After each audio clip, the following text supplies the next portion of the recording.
Ruang kecil ini, hatiku tenang luar biasa. Di sudut sunyi ini, mihrabku menuju mi'raj. Di sini ku sedar diriku, ku kenal Tuhan yang satu. Pahitnya dosa, manisnya taubat, semua rasa bersatu. Mihrabku, ketatanku, mihrabku, perjalananku, kiblat hatiku hanya untukmu. Jangan gelincir di nafsu.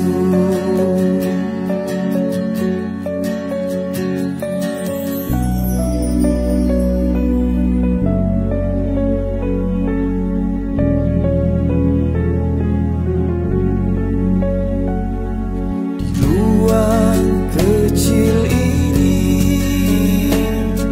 hatiku tenang luar biasa. Di sudut sunyi ini, mihrabku menuju mi'raj. Di sini ku sedar diriku, ku kenal Tuhan yang satu. Pahitnya dosa, manisnya taubat, semua rasa bersatu.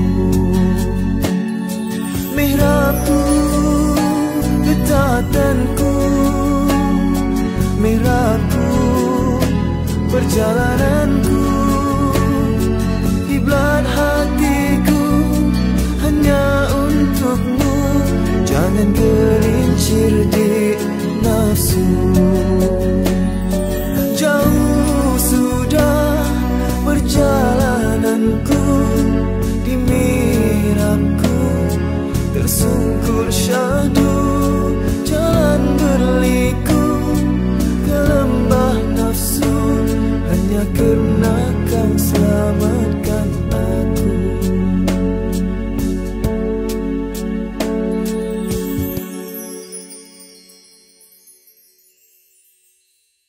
Ruang kecil ini, hatiku tenang.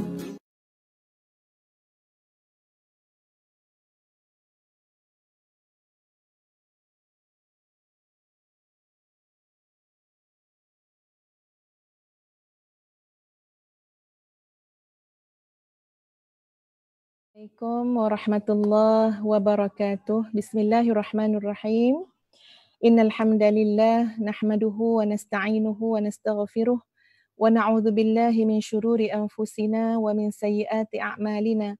May yahdihillahu fala mudhillalah wa may yudlilhu fala hadiyalah.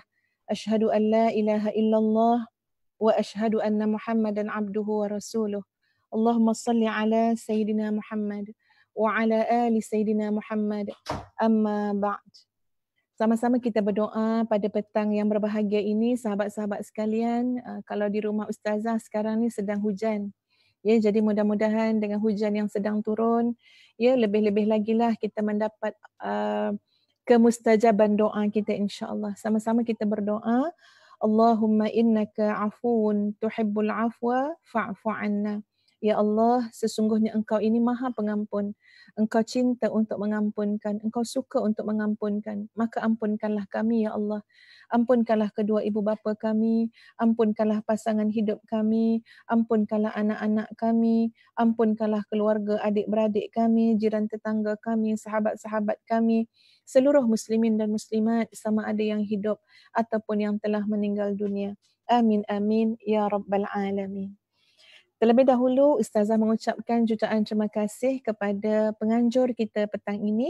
Ya, kuliah kita ini dibawakan oleh Malaysia for Syria. Ya, sebuah badan NGO yang berusaha keras, tuan-puan sekalian, untuk membantu sahabat-sahabat saudara-saudara kita di Syria yang saat ini juga sedang Ramadan seperti mana kita, ya, berpuasa seperti mana kita. Tapi Masya Allah tuan puan, boleh jadi kita berpuasa dalam keadaan yang selesa. Ya, kita bakal berbuka puasa dan pernah pun berbuka puasa semalam dan hari-hari sebelumnya dengan makanan yang enak-enak dan yang lazat-lazat. Mungkin sebahagian daripada kita tidak pernah menghadapi masalah, ya, bertanya dalam diri, bertanya sesama keluarga, sesama suami dan anak-anak, buka puasa ni nak makan apa, tak ada apa dekat rumah, tak ada beras, tak ada makanan, tak ada lauk. Mungkin tak pernah berlaku dalam hidup kita, tapi itulah di antara senario yang berlaku kepada saudara-saudara kita di Syria. Sebab itu tuan puan sekalian, Malaysia for Syria, dia bertungkus lumus untuk mencari dana. Ya, maknanya dana sumbangan untuk setiap makanan bagi berbuka puasa sahabat-sahabat dan saudara-saudara kita di Syria. Jadi nanti insya-Allah tuan-puan boleh masuk kepada Facebook Malaysia for Syria untuk mengetahui lebih lanjut lagi. Sahabat-sahabat yang Ustazah kasihi sekalian, ya, dah masak ke belum ni akak-akak ni? Nah, masya-Allah, alhamdulillah, ya, bila kita semakin sibuk, alhamdulillah, ya, pandai pula kita dengan izin Allah untuk membahagi-bahagi masa kita. Ya, dah tahu dah petang nak dengar live, dah tahu petang nak live. Pandai-pandailah cari masa, ya, untuk kita memasak hidangan untuk keluarga dan sebagainya. Alhamdulillah, Allah Maha baik. Sahabat sekalian, hari ini kita nak bercakap tentang satu tajuk. Ya, tajuk kita adalah tentang jauhi meniti titian istidraj. Jauhi meniti titian istidraj. Maknanya yang kita nak sebut tentang istidraj ini adalah musibah. Yang kita nak sebut tentang istidraj ini, kita faham dulu apa dia. Ini benda yang kita tak nak berlaku dalam hidup kita. Kita tak nak meniti tangga-tangga itu. Kita tak nak mendekati yang namanya istidraj itu. Sebab itu pada tajuk kita disebut jauhi, elakkan, jangan dekati. Lalu mari kita lihat terlebih dahulu tuan-puan sekalian, apa yang dimaksudkan dengan istidraj itu. Istidraj secara bahasa diambil daripada perkataan daraja yang membawa maksud naik daripada satu tingkat ke satu tingkat yang lain. Naik daripada satu mata tangga ke satu mata tangga yang lain. Itu adalah daraja, iaitu adalah maksud dari segi bahasanya adalah tangga.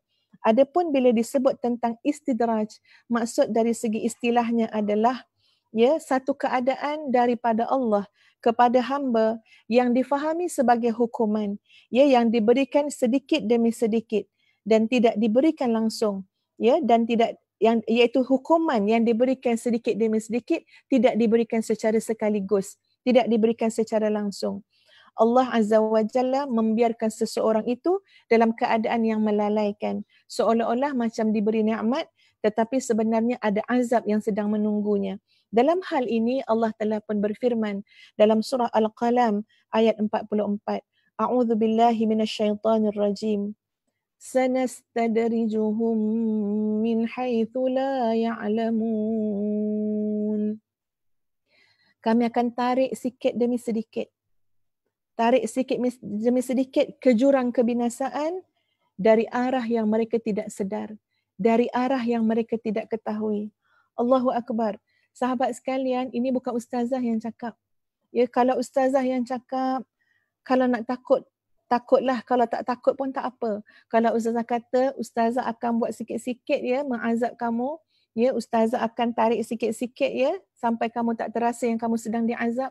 Kalau ustazah yang cakap tuan-puan sekalian, tak apalah. Ya, nak abaikan pun tak apalah. Sebab ustazah ni bukan siapa-siapa pun, tak pandai apa pun, ya, manusia yang lemah.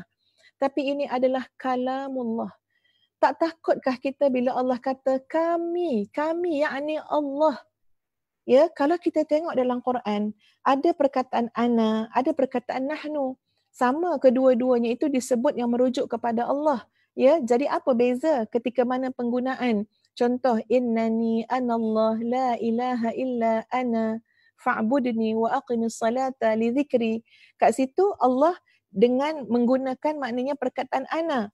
Tapi dalam ni nastadrijuhum maksudnya nahnu, sanastadrijuhum maknanya apa? Kami. Jadi mungkin ada nampak ana dengan nahnu tu Satu tu maknanya aku, satu maknanya kami. Kedua-duanya merujuk kepada Allah, tidak merujuk kepada yang lain selain daripada Allah. Tapi apa hikmah beza tersebut? Ya, mungkin benda tu sangat luas dibincangkan, tapi sekadar yang boleh Ustaz sebut pada petang ini, kalau sebut ana ni lebih merujuk kepada ya ketuhanan tersebut. Maknanya tidak ada Tuhan kecuali Allah. Jangan disyirikkan Allah. Ya, menyebut kepada zat Allah itu sendiri. Akulah Tuhan kamu. Ya, maknanya semua sekali tentang Allah. Adapun bila disebut nahnu, maknanya kami yang menguasai segala sistem. Kami yang menguasai segala-galanya. Ya, kami boleh arahkan tentera kami yang bernama angin. Kami boleh arahkan tentera kami yang bernama burung-burung. Kami boleh arahkan tentera kami yang namanya sel-sel yang boleh merebak dalam tubuh badan seseorang. Terlalu hebat kekuasaan sistem yang dijaga selia oleh Allah seluruhnya. Jadi bila sebut sanastadrijuhum, kami dengan segala sistem yang kami ada, dengan segala kekuasaan yang kami ada, dengan segala kehebatan yang kami ada, kami akan tarik kalian sedikit demi sedikit ke jurang kebinasaan, kepada azab dalam keadaan kamu langsung tidak perasan, kamu langsung tidak sedar. Jadi Masya Allah tuan-puan sekalian, inilah satu keadaan yang sangat menakutkan di mana kita tidak menyedari bahawa sebenarnya Allah sedang murka kepada hamba-Nya. Ya, kita sangat takut duduk dalam keadaan ya ingatkan pemberian itu pemberian yang layak dikatakan sebagai nikmat, tapi rupa-rupanya Allah beri, tapi pemberian itu rupa-rupanya adalah pemberian dalam sifat ataupun bentuknya adalah istidraj. Maknanya pemberian nikmat seakan-akan seperti nikmat, pemberian daripada Allah, tapi tidak semakin mendekatkan kita kepada Allah, tetapi mendekatkan kita kepada kemurkaan Allah, kepada azab Allah. Padahal sahabat-sahabat sekalian, sepatutnya setiap apa yang Allah berikan kepada kita boleh jadi jalan mendekatkan diri kita kepada Allah. Sepatutnya, semua sekali. Apa nikmat Allah bagi kat kita? Allah bagi kita pandangan, Allah bagi kita mata. Ke mana kita nak hantarkan pandangan kita? Ke mana kita nak hantarkan pandangan kita, sahabat-sahabat sekalian? Allah berikan kita nikmat penglihatan. Kita nak melihat tafakkur fi khalqis samawati wal ard, melihat alam kejadian Allah. Ada beberapa perkara yang disebut sebagai ibadah kalau kita pandang. Antaranya ialah memandang Kaabah. Kedua, memandang kedua ibu bapa. Ketiga, memandang mushaf Al-Quran, memandang ayat-ayat Al-Quran. Kalau kita pandang pun dapat pahala. Pandang jadi ibadah. Tapi kalaulah di tengah-tengah Allah memberikan kita nikmat penglihatan, ya orang lain dah pakai cermin mata, orang lain dah rabun, kita ya mungkin kita boleh cakap mendabik dada. Saya umur 60, mata saya terang lagi. Saya umur 55, mata saya nampak ni semua-semua ni, kuman-kuman ni pun saya nampak ni. Tapi kesian, ya, dia mengaku dia nampak kuman-kuman ya, tapi dia tak boleh nampak ayat Quran. Dia tak boleh baca ayat Quran. Sampai umur 60 pun belum datang lagi, dia kata tak datang seru lagi nak pergi Mekah. Tak datang seru lagi nak menunaikan ibadah haji. Tak ada perasaan lagi nak pergi menunaikan umrah. Padahal duitnya banyak. Kesian dia. Dia ada nikmat penglihatan, tapi nikmat penglihatan tak menghantarkan dia untuk mendekatkan dia kepada Allah Azza wa Jalla. Kita ada nikmat lidah, tuan-puan sekalian. Subhanallah, nikmat lidah ini nikmat yang sangat besar. Lidah ini boleh zikrullah. Lidah ini boleh menjadi lidah ataupun lisan yang menjadi apa? Aset penting untuk kita masuk syurga. Allah sebut dalam Al-Quran, ya, apakah lagi? Adakah lagi perkataan yang lebih baik daripada perkataan yang menyeru manusia kepada Allah? Ya, kemudian dia beramal saleh dan dia mengatakan dia adalah orang-orang yang menyerah diri kepada Allah. Adakah lagi perkataan yang lebih baik selain daripada perkataan yang mengajak manusia ke jalan Allah? Alangkah baiknya sahabat sekalian, kalau kita diberikan nikmat lisan, Masya Allah, kita gunakan mengajak manusia ke jalan Allah. Ini nikmat. Tapi ada orang diberikan petah berkata-kata. Tapi dia gunakan kepetahan berkata-kata dia untuk apa? Untuk menipu orang dalam perniagaan dia. Ini contoh. Ya, ada orang Masya Allah dia pandai berkata-kata. Tapi dia gunakan pandai berkata-kata dia apa dia? Untuk memanipulasikan. Ya, macam-macam lah. Asalkan apa? Yang dia nampak duit, yang dia nampak harta, yang dia nampak kesenangan, yang dia nampak follower. Dan macam-macam lagi tuan-puan, yang mungkin Allah akan bagi apa yang dia nak. Tapi sedikit pun tak mendekatkan dia kepada Allah. Bahkan semakin dekat kepada azab Allah. Muslimin muslimat yang dikasihi sekalian. Al-Hasan berkata, betapa ramai orang yang terkena fitnah dengan cara dipuji, Dan berapa ramai orang yang terpedaya dengan cara ditutup aibnya. Masya Allah ya tuan-puan sekalian, kita cuba fahami makna istidraj dengan melihat kepada pandangan para ulama. Kata Al-Hasan dalam kitab Al-Jami' li Ahkamil Quran, ya, dan tafsir As-Siraj Al-Munir, apa dia sebut? Dia kata, ramai orang yang terkena fitnah dengan cara dipuji. Ya, seolah-olah macam benda yang kita buat ni mungkin sebenarnya Allah tak puji pun. Allah tak suka pun, Allah tak pandang pun. Tapi dengan sebab dia istidraj tuan-puan sekalian, orang lain yang puji. Bukan seorang, 10 orang, 100 orang, 1000 orang. Ramainya manusia yang puji. Tapi bagaimana dengan pandangan Allah? Bagaimana kedudukan amal itu yang sebenar-benarnya di sisi Allah? Kalau orang tu, tuan-puan sekalian, tidak cepat-cepat muhasabah diri, tidak cepat-cepat buat refleksi pada diri, ada kemungkinan kita, saya nak guna orang lain, ada kemungkinan kita akan hanyut, kita akan lemas, kita akan larut dalam pujian dalam keadaan Allah benci dengan kita. Wal-iyazubillah. Dalam keadaan Allah benci dengan perangai kita. Dalam keadaan Allah tak suka dengan kita. Tapi bagaimana cara istidraj tadi? Habis kita tak nampak dah, tak nampak langsung signal-signal yang Allah tak suka tu. Tak nampak. Kenapa? Kita diampu, kita diangkat dengan jutaan pujian daripada manusia. Dengan ribuan pujian daripada manusia. Wal-iyazubillah, wal-iyazubillah. Apa sangatlah pandangan manusia? Apalah nilai pandangan manusia? Ya, kalau Allah tidak sudi memandang kita. Kalau Allah tak sudi lihat amalan kita. Kalau Allah tak sudi nak terima amalan kita. Tapi kata Al-Hasan, jadi satu fitnah yang besar ketika mana satu kesilapan, kesalahan kita yang sebenarnya Allah tak pandang pun benda tu amalan yang kita buat, tapi telah didokong dengan apa? Dengan bentuk istidraj di mana kita larut lemas dalam pujian-pujian manusia sampai kita tidak nampak hakikat diri kita yang sebenar. Sebab tu saya teringat tuan-puan dalam perbincangan tasawuf, ya, bagaimana disebut oleh Syekh Ibnu Athaillah As-Sakandari. Ya, jangan kita terpesona dengan sesuatu yang belum dapat dikenal pasti, sedangkan kita sudah tahu apa yang pasti. Lebih kurang macam tu maksud dia. Makna dia apa? Kita lebih tahu kan siapa diri kita berbanding dengan puji-pujian orang kepada kita. Orang tu puji kita, bukan dia tahu sangat pun siapa kita. Dia bukan duduk serumah dengan kita pun. Dia bukan tahu kita bangun pukul berapa. Dia bukan tahu pun apa yang berada dalam gerak hati kita. Dia bukan boleh baca pun apa ada dalam pemikiran kita. Tapi kita lebih tahu kan niat-niat serong kita. Kita lebih tahu kan macam-macam harapan-harapan yang menyimpang kita. Jadi lebih baik kita yakin dengan apa yang kita tahu tentang diri kita, bahawa kita lemah, bahawa kita busuk, bahawa kita jahat, bahawa kita zalim pada diri sendiri, daripada kita hanyut dan lemas dengan pujian manusia yang sebenarnya manusia tidak kenal pun kita. Dan kata apa kata Al-Hasan? Dan berapa ramai orang terpedaya dengan cara ditutupi aibnya.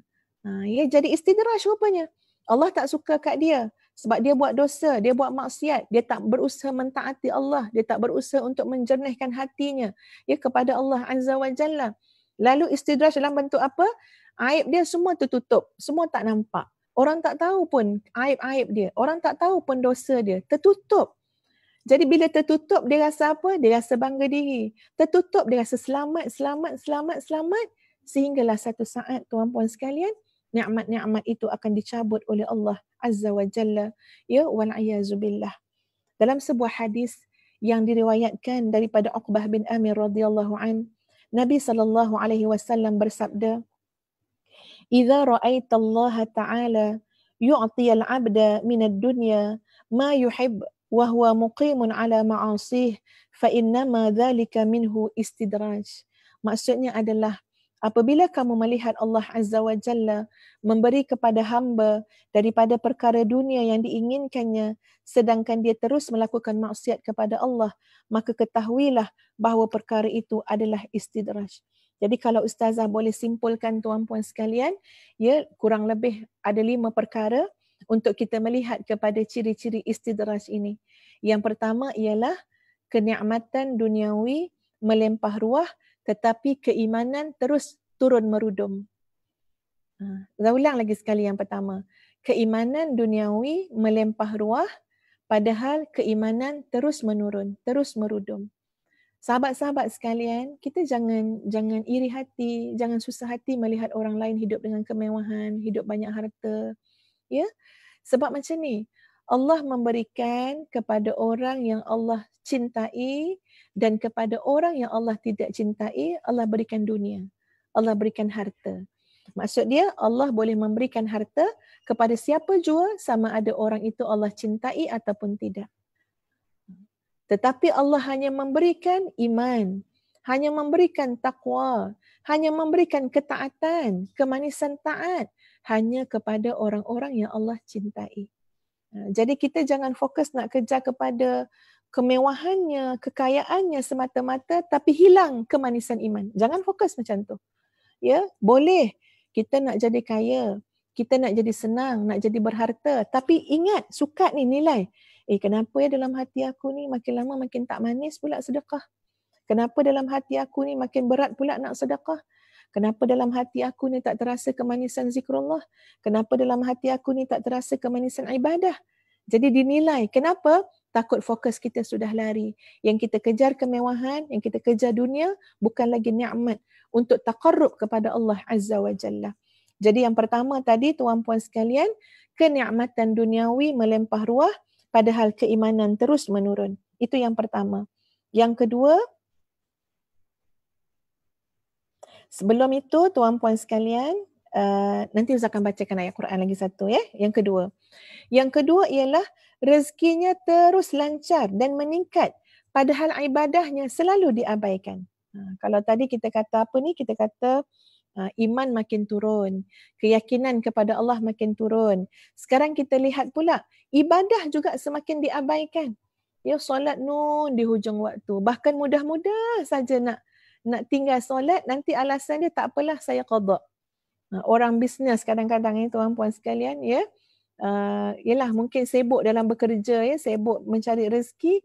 Kadang-kadang Masya Allah ada segelintir tak berapa jaga solat tadi. Ya, jadi solat zuhur teranjak, konon katanya tak apalah nanti maghrib nanti akan qada, asar akan qada. Itu boleh dilihat.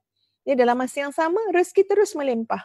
Sampai kita boleh mendengar ada yang mengatakan, alah tak solat pun duit saya banyak, tak solat pun bisnes saya maju, saya tak jaga pun hukum hakam Allah, tapi tengok macam mana ramainya orang-orang yang berada di belakang saya, yang sokong perniagaan saya. Allahu Akbar. Yang menyokong perniagaan kita, ya, itu bukan gambaran kepada pandangan dan keredaan Allah kepada kita.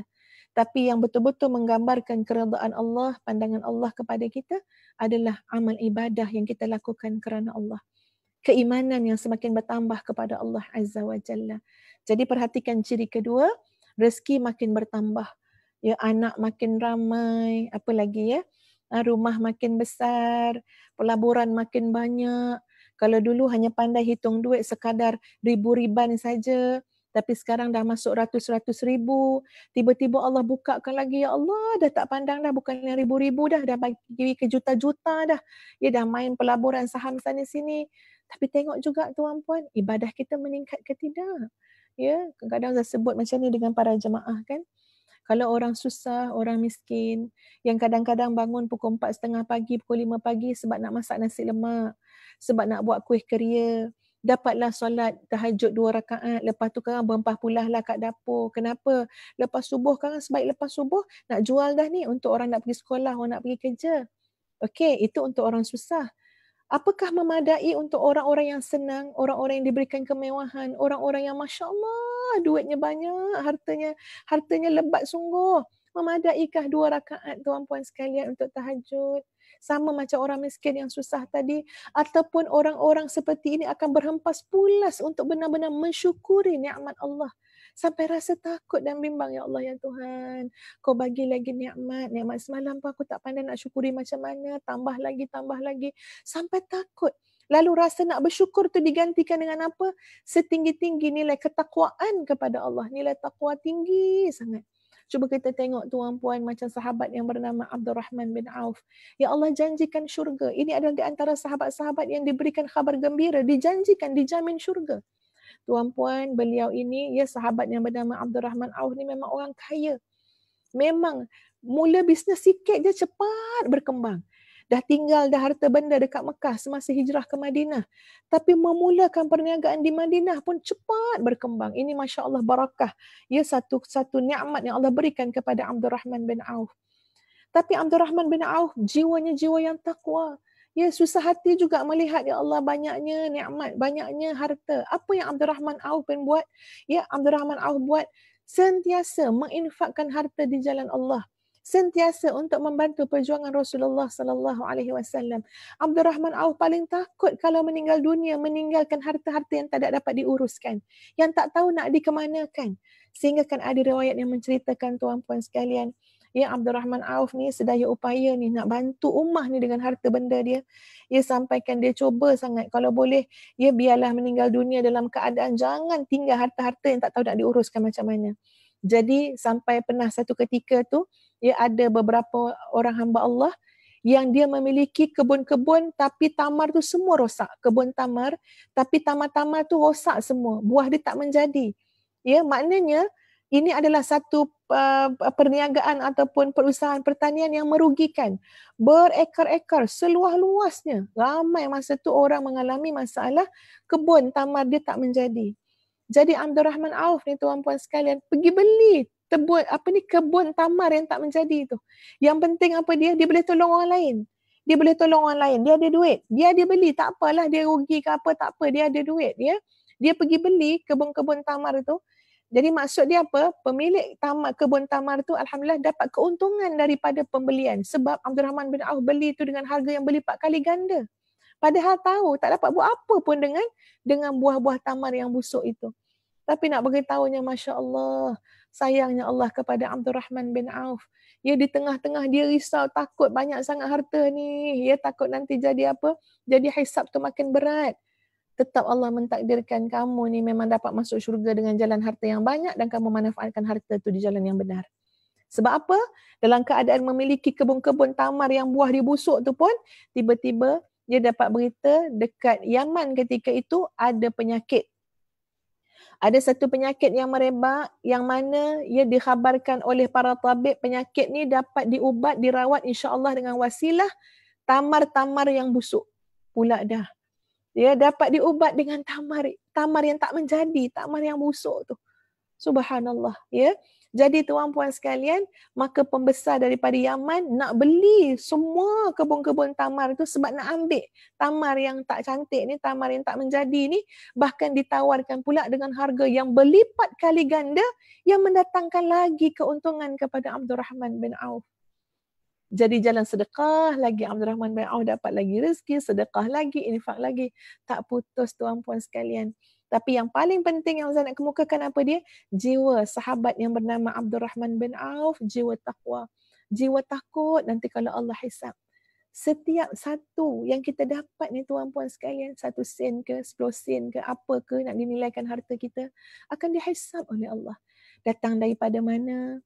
Macam mana kamu menguruskannya? Yang halal akan dihisab, yang haram akan diazab.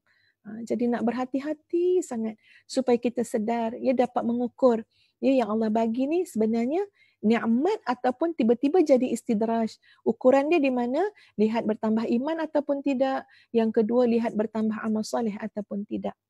Yang ketiga, sahabat-sahabat yang dikasihi sekalian, hidupnya berjaya, ya hidupnya berjaya, disukai oleh orang ramai, ya, tetapi maksiatnya bertambah dan dia merasa enak dalam maksiat. Ali bin Abi Talib radhiyallahu an berkata, wahai anak Adam, ingat dan waspadalah bila kamu lihat Tuhanmu terus-menerus melempahkan nikmat atas kamu sementara engkau terus-menerus juga melakukan maksiat kepada Allah.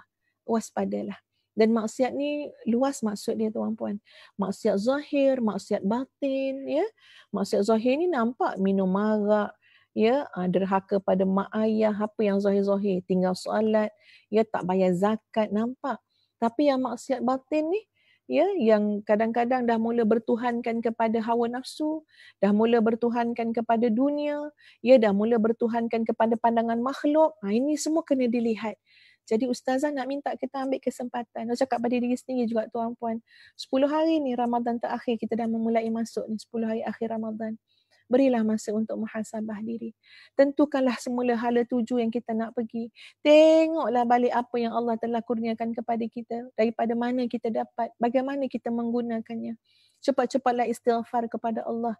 Ya, supaya apa yang Allah kurniakan kita ini benar-benar nikmat yang mendekatkan diri kita kepada rahmat Allah. Bukannya istidraj yang menjauhkan kita daripada rahmat Allah. Ciri yang keempat, tuan-puan sekalian, hartanya semakin melimpah, namun dia mulai tertimpa penyakit kikir dan boros. Hartanya makin melimpah, tapi dia mulai tertimpa penyakit kikir dan boros. Ya, Masya Allah. Kadang-kadang ni tuan-puan, kita pun macam tak tahu kot kita ni sebenarnya kedekut ke, tak kedekut ke, kan kita pun tak tahu. Dan memang kalau tak ada duit, tak ada harta, tak perasan sangat kedekut tak kedekut tu, sebab memang tak ada benda nak bagi. Tapi sebenarnya penyakit kikir dan bakhil ataupun boros ini dan boros adalah penyakit yang menimpa orang yang Allah berikan dia rezeki, harta yang banyak. Ya. Jadi bila kita tu duduk dalam keadaan selesa, ya, maknanya diberikan macam-macam oleh Allah, itu mulai nampak ya kikirnya, borosnya. Sebab itu sedekah orang susah RM10 tidak sama nilainya dengan sedekah orang senang RM10 juga. Ya, padahal tuan-puan sekalian RM10 orang susah tu, ya Allah, menggigil nak keluar, berfikir-fikir, ni kalau bagi RM10 karang ni maknanya apa? Maknanya lauk petang karang kena dikurangkan. Ni kalau bagi RM10 karang ni maknanya apa? Maknanya okeylah untuk diri sendiri ni kena dikurangkan. Sampai kesan tu pada diri sendiri tu keluar RM10. Tapi kalau orang senang, orang kaya keluar RM10, tak ada apa. Kadang-kadang keluar RM10,000 pun RM10,000 tu buat main gitu-gitu je, bagi-bagi kat anak cucu je tuan-puan sekalian.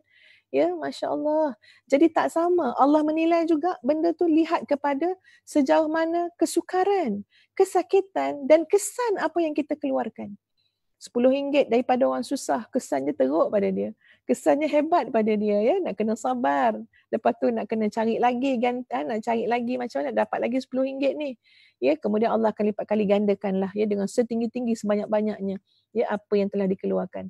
Banding dengan RM10 orang kaya, kesan dia apa? Tak ada kesan apa, tak teringat pun, tak ada apa pun. Jadi Allah menilai ikut pada kesannya juga. Ya, macam mana sukarnya benda itu untuk dikeluarkan. Jadi kadang-kadang orang yang senang tuan-puan sekalian, koklah kita ni pun termasuk orang senang, kita mulai susah untuk sedekah. Kita mulai berkira, mulai kikir, ya. Kita dah sedap dah tengok akaun bank, duk kira-kira, ya, dah 6 angka, dah 7 angka ke contohnya. Oh ya Allah, dah sedap dah. Padahal dulu boleh je kita hidup dalam bank berapa? Ada 1,500. 1,500. Ya, hidup je kita, makan tak ada masalah pun. Tapi bila dah tertimpa penyakit kikir, kalau tengok dekat bank tu, dah tinggal 300,000. 300,000 rasa macam tak ada. Ya, 300,000 rasa macam tak ada. Kenapa? Dia dah naik tu, dia punya tahap rasa susah tu. Orang lain ada RM50 baru rasa susah. Kalau RM50 je ada, terasa dah susah dah ni, RM50 ada. Tapi ada orang tengok ya, Masya Allah halusnya benda yang Allah nak tarbiyah didik kita. 300,000 dalam bank rasa susah dah. Dah rasa macam tak cukup dah ni. Dah rasa macam kita ni dah berada pada zon bahaya ni. Tak boleh senang-senang nak bagi sedekah, tak boleh senang-senang nak infak. Allahu Akbar. Hati-hatilah kita semua sahabat-sahabat. Saya cakap pada diri sendiri, ya Allah ya Tuhan, jauhkanlah kami ya Allah daripada sifat bakhil. Berilah kami keyakinan ya Allah untuk kami sentiasa yakin apa yang ada di sisimu lebih baik daripada apa yang kami kumpulkan di tangan kami. Yakinlah ya Allah, yakinlah. Supaya kami tak takut untuk mengeluarkan. Supaya kami tak takut untuk infak di jalanmu ya Allah. Tuan-tuan dan puan-puan sekalian, ya, jauhkan daripada sifat boros. Kadang-kadang ialah macam-macam ya. Beli tak tahulah koleksi banyak mana. Tapi kalau kita fikir sejenak, tengok macam mana kita diajar, dididik oleh Allah dalam fasa COVID-19 ni, ya, pandemik ini. Sudahnya semuanya kembali. Kita nampak sangat segala-galanya kembali kepada Allah, kembali pada Allah. Nyawa kita tu di hujung tanduk sangat. Ya, siapa-siapa je boleh terdedah kecuali yang Allah tak izinkan, ya, kepada macam-macam penyakit kat luar sana.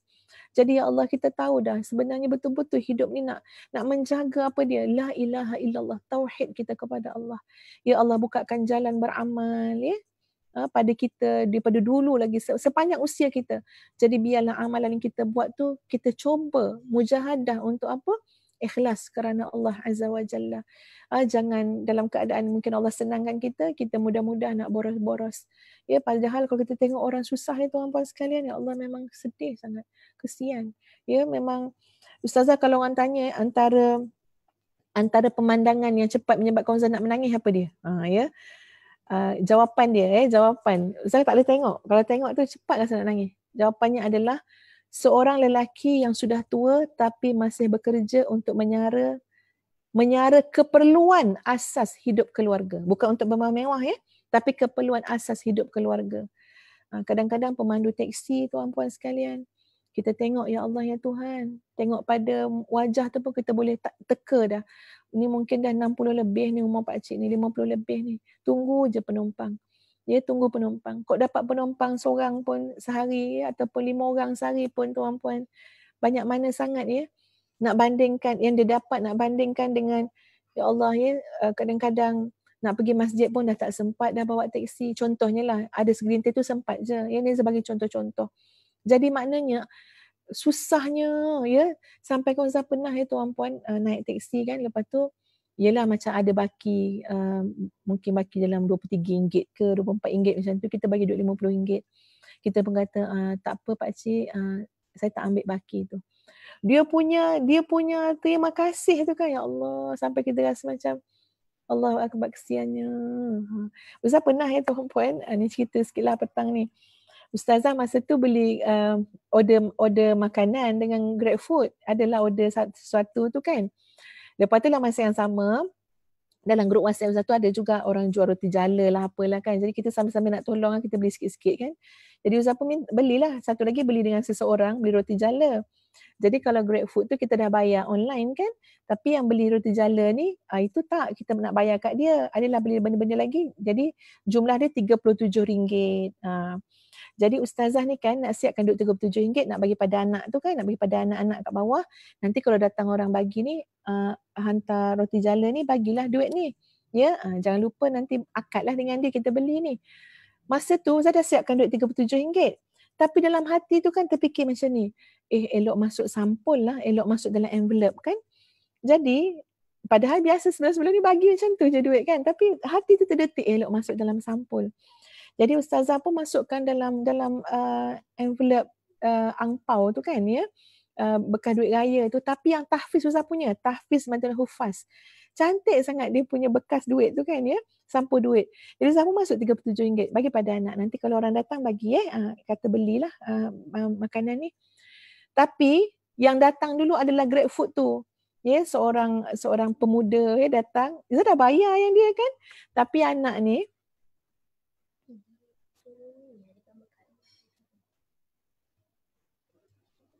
sekejap ya, sekejap.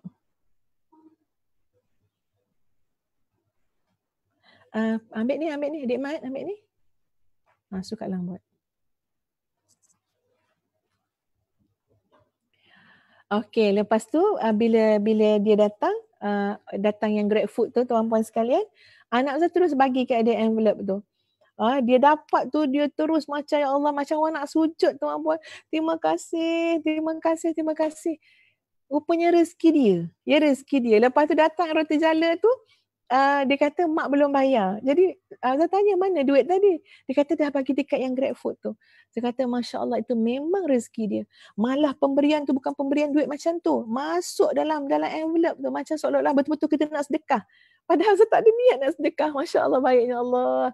Dalam keadaan tak ada niat nak sedekah pun Allah paksa kita sedekah. Ya? Jadi bagi kat dia. Dia punya bersyukur. Kata anak-anak kan, memang saya kata, kenapa tak tengok dulu, saya cakap kan. Lepas tu anak-anak kata, Umi, kalau Umi tengok wajah pemuda yang datang tu, Umi yang datang tu, muka dia muka baik Umi, muka soleh sangat Umi. Ya, lepas tu mungkin agaknya dia sangat memerlukan. Jadi Masya Allah tuan-puan sekalian. Ya, bila saya dengar tu memang, tak apa. Saya memang tak boleh kalau orang tu berusaha mencari rezeki yang halal dalam kesusahan, dalam kepayahan, dalam hujan, dalam macam-macam keadaan. Aduh ya Allah, ya, itu di antara pemandangan yang rasanya sangat syahdu lah untuk jiwa kita. Cuba kita tengok rumah-rumah orang susah ya Allah, kesian tuan-puan sekalian. Jadi kita nak kena latih melihat orang di bawah kita selalu. Jangan asyik tengok atas saja, tengok orang di bawah kita. Sebab apa? Dengan kita melihat orang-orang di bawah kita juga, nanti akan mendatangkan rasa keinsafan supaya kita ni tidak jadi kikir dan juga boros. Dan yang kelima, tuan-puan sekalian, di antara ciri orang yang kena istidraj ni apa dia? Jarang terkena musibah penyakit. Jadi dia jarang sakit. Ya, jadi jalan untuk menghapuskan dosa tu tak banyak pada dia. Elok je keadaan dia. Sebab orang sakit ni tuan-puan sekalian, ya Allah, ya Tuhan. Ya, demam sehari tu boleh menghapuskan dosa kita setahun. Ya, kita demam, kita sakit. Bahkan Nabi sebut dalam hadis, tercucuk duri sikit pun dekat kaki pun, ya. Maknanya Allah nak bagi kita supaya berjalan di atas muka bumi ni tanpa ada dosa dah. Kenapa? Yang tercucuk duri satu tu dah menghapuskan dosa-dosa kita. Masya Allah. Tapi orang-orang yang dalam zon istidraj ni, sakit pun susah nak jumpa dia sakit. Sehat, elok, segar, bugar tuan-puan sekalian. Maka kita kena tengok. Kalaulah kita berada macam, aku ni selesa hidup, senang apa semua, tengok. Bukan maknanya kita istidraj, kita kena istidraj. Tengok dulu, iman bertambah ke tidak. Ya, kita semakin dekat atau tidak dengan Allah. Amal soleh semakin banyak ataupun tidak. Kena tengok benda-benda tu semua. InsyaAllah benda tu akan menjadi penilaian ya untuk kita memahami di mana zon yang kita berada. Ya, kita mohon kepada Allah agar kita sentiasa dikurniakan nikmat yang dapat kita manfaatkan dan mendekatkan diri kita kepada Allah Azza wa Jalla. Sahabat-sahabat sekalian, kita muhasabah ya diri kita 10 akhir Ramadan ini sebanyak-banyaknya. Tengoklah kita semula ya daripada dulu sampai sekarang. Ustazah hari ni tuan-puan sekalian ya rasa macam bahagia sangat. Nanti Ustazah tengok mana tadi ada sahabat kita tulis ya. Ustazah rasa bahagia sangat. Ada seorang adik ya, tak nak sebut nama. Dia meluahkan, dia mesej kat Ustazah. Ya Allah, rasa bahagianya. Dia kata apa? Lebih kurang maksud dia, terima kasih Ustazah kerana memaksa saya untuk melakukan muhasabah. Adik ni duduk jauh, duduk kat Jepun. Ya, Ustazah baca tu berlenang air mata. Panjang lebar dia tulis. Dia kata apa? Ustazah, terima kasih Ustazah. Ya, saya kenal Ustazah melalui YouTube je. Ketika saya menjalani ibadah umrah Ramadan tahun lepas, dia kata. 3 tahun lepas Ustazah, saya sibuk kerja dunia sehingga saya jauh dengan Allah. Di mata manusia, rezeki yang Allah beri kepada saya yang masih muda ini terlalu luar biasa. Tapi hati saya tak pernah tenang. Jauh daripada keamanan, jauh daripada keluarga dan kawan-kawan. Sentiasa stres, cepat marah. Seolah-olah saya menjadi orang yang sangat berbeza. Alhamdulillah Allah panggil saya menjalani umrah di 10 Ramadan terakhir. Walaupun last minute arrangement. Betul lah tiada yang mustahil kalau Allah mengkehendaki sesuatu. Ujian saya ketika sampai di Mekah, saya haid. Ya Allah, saya sangat sedih menangis. Ketika itu saya cuba mencari ceramah-ceramah di YouTube nak mengetahui bagaimana mahu beribadah ketika haid.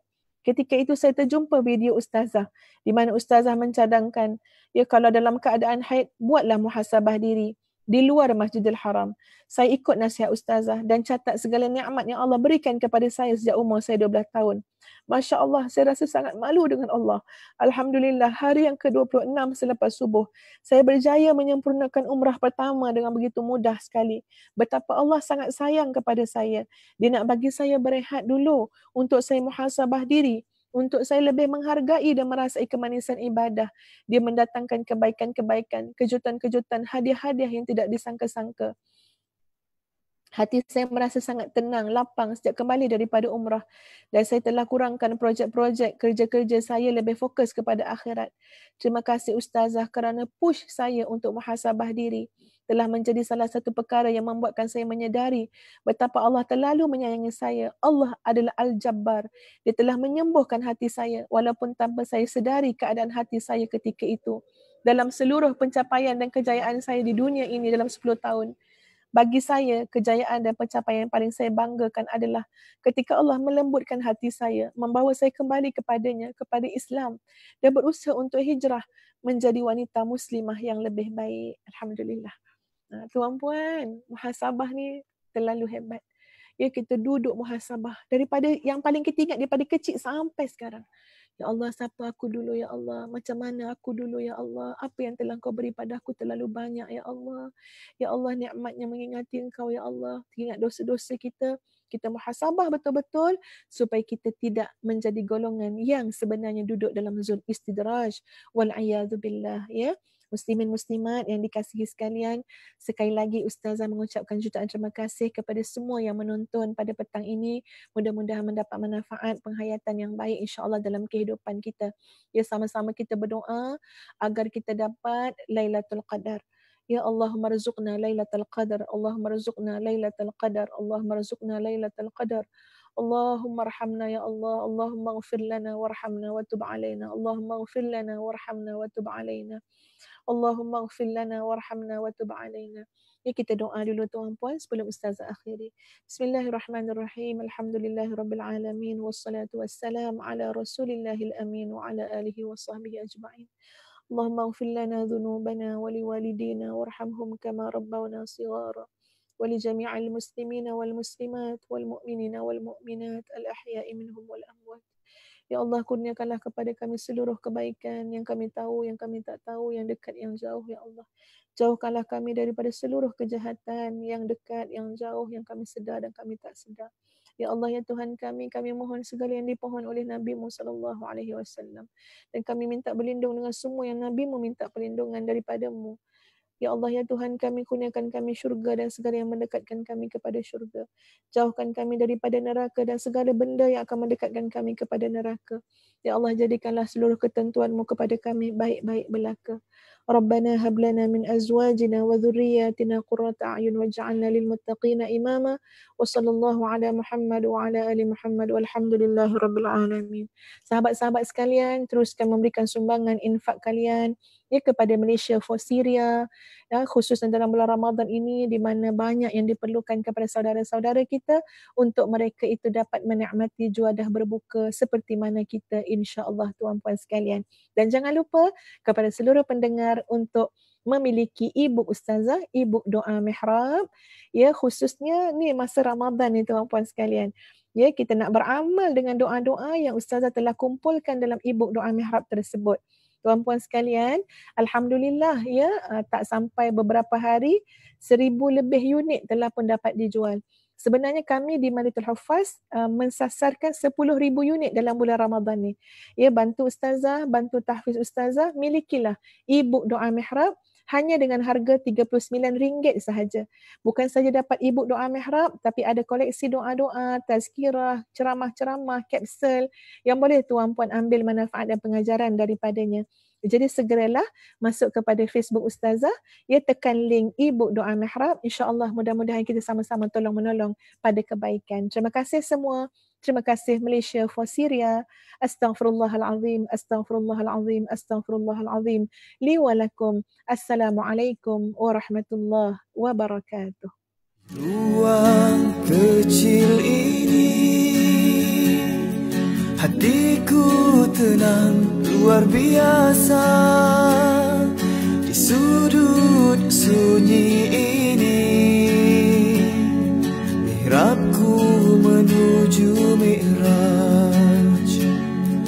Di sini ku sedar diriku, ku kenal Tuhan yang satu. Pahitnya dosa, manisnya taubat, semua rasa bersatu. Mihrabku, dekatanku, mihrabku, perjalananku, kiblat hatiku hanya untukmu. Jangan gelincir di nafsu.